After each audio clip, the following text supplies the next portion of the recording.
राजकारणात अशा टर्निंग पॉइंटला कधीच कोण कुठल्याही गोष्टी विसरत नाही। आम्ही विसरलो नाही आणि विसरणारही नाही।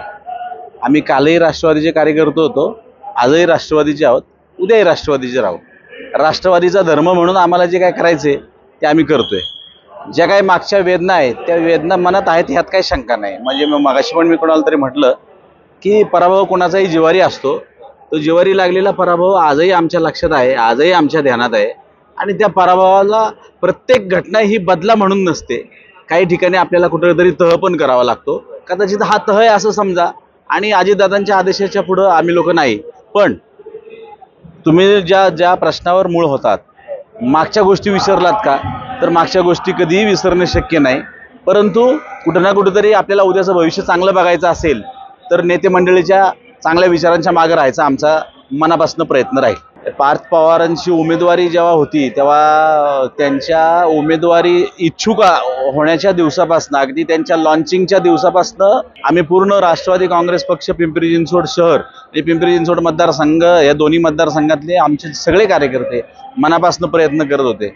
म्हणजे त्यांचं लॉन्चिंग कसं असावं, त्यांचे सोशल मीडिया कसा असावा, त्यांचं प्रेझेंटेशन कसं असावं, त्यांना अनेक ठिकाणी आपण समाजासाठी काय करणार आहोत यासाठी त्यांचे विचार ऐकून किंवा दादांच्या बरोबर दादांच्या लाईनवर कसं चालता येईल याच्यामध्ये आमची भूमिका काय असेल, पक्षाची काय असेल, प्रमुख कार्यकर्त्यांची काय असेल, या सगळ्या गोष्टी ज्या त्यांना ज्ञात अज्ञात होत्या त्या सांगण्याचा आणि त्याचा आउटकम रिझल्ट चांगला होईल असा करण्याचा प्रयत्न आमचा त्या काळात होता। आणि आम्ही ते कधी विसरू शकत नाही।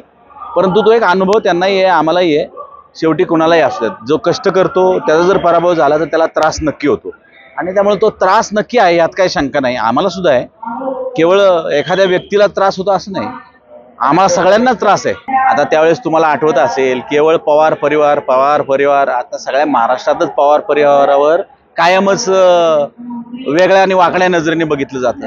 आता एकच परिवार आहे का पण एकच परिवार नक्कीच नाही, पण एकच परिवार मात्र सगळ्या महाराष्ट्राला सांभाळण्या इतका सक्षम आहे एवढं तर सिद्ध होतं का नाही। कोणी येतोय विरोधक म्हणून केवळ पवारांवर बोलतोय, पवारांशिवाय या महाराष्ट्रात कोणीही सक्षम नाही हे सिद्धच होतंय। म्हणजे अगदी देशाचे पंतप्रधान मोदी जरी आले, त्या मोदी साहेबांनी सुद्धा या पवार कुटुंबाचं कौतुकच केलेलं आहे। काही गोष्टी कुठेतरी लपवाव्या लागतात किंवा आता विसराव्या लागतात तात्पुरत्या स्वरूपात। मी तुम्हाला मागाशी म्हटलं त्या गोष्टी आम्ही विसरणार नाही, पण आम्ही राष्ट्रवादी काँग्रेस म्हणून आमचा धर्म पाळायचं काम करणार आहे। त्यांनी त्यांचा धर्म पाळायचा आहे का नाही हे त्यांनी त्यांचं बघावं, पण राष्ट्रवादी काँग्रेस ही अजितदादांच्या मागे आहे आणि अजितदादा सांगेल त्या पद्धतीने काम करतोय। पण आमच्या मनात ज्या काही जखमा आहेत त्या जखमा काही भरून आलेल्या नाहीत, ही सुद्धा वास्तव परिस्थिती आहे। याच कारणाने पार्थ पवार आता सक्रिय दिसत नाहीत, ही सगळी कारणं असतील का ते पुढे दिसू शकतात? कदाचित असू शकतात, परंतु हे बघा शेवटी दादांच्या पुढं पार्थदादा जाणार नाहीत आणि